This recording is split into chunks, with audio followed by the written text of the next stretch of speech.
প্রথম সিজার হওয়ার কতদিন পর দ্বিতীয় সন্তান নেওয়া নিরাপদ? প্রথম সন্তান যদি সিজারের মাধ্যমে জন্ম নেয়, তবে দ্বিতীয় সন্তান নেওয়ার ক্ষেত্রে আমাদের অনেক বেশি সচেতন হতে হয়। অনেকে দ্বিধায় থাকেন কতদিন পর দ্বিতীয় বাচ্চা নেওয়া নিরাপদ। চলুন আজ বিষয়টি সহজভাবে বুঝে নেই। ডাক্তাররা সাধারণত 18 থেকে 24 মাস বা 2 বছর বিরতি দেওয়ার পরামর্শ দেন। এই পেছনে 4টি প্রধান কারণ রয়েছে। 1. জরায়ুর ক্ষত নিরাময়। সিজারের কাটার দাগ বাইরে থেকে শুকিয়ে গেলেও ভেতরের ক্ষত শুকাতে দীর্ঘ সময় লাগে। জরায়ু পূর্ণ শক্তি ফিরে পেতে অন্তত 1.5 থেকে 2 বছর সময় নেয়। 2. জরায়ু ফেটে যাওয়ার ঝুঁকি। 18 মাসের আগে গর্ভবতী হলে জরায়ুর আগের ক্ষত স্থান ফেটে যাওয়ার ভয় থাকে, যা অত্যন্ত ঝুঁকিপূর্ণ। 3. পুষ্টির ঘাটতি পূরণ। গর্ভাবস্থায় মায়ের শরীর থেকে প্রচুর ক্যালসিয়াম ও আয়রন বাচ্চার শরীরে যায়।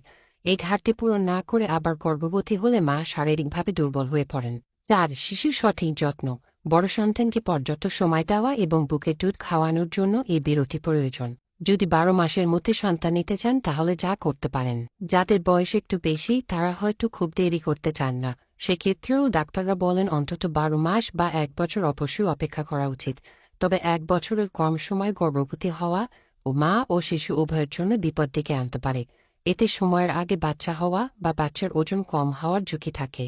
মনে রাখবেন, আপনার সুস্থতার ওপরেই নির্ভর করছে আপনার অনাগত সন্তানের ভবিষ্যৎ। তাই পরবর্তী পরিকল্পনার আগে অবশ্যই একজন বিশেষজ্ঞ ডাক্তারের পরামর্শ নিন।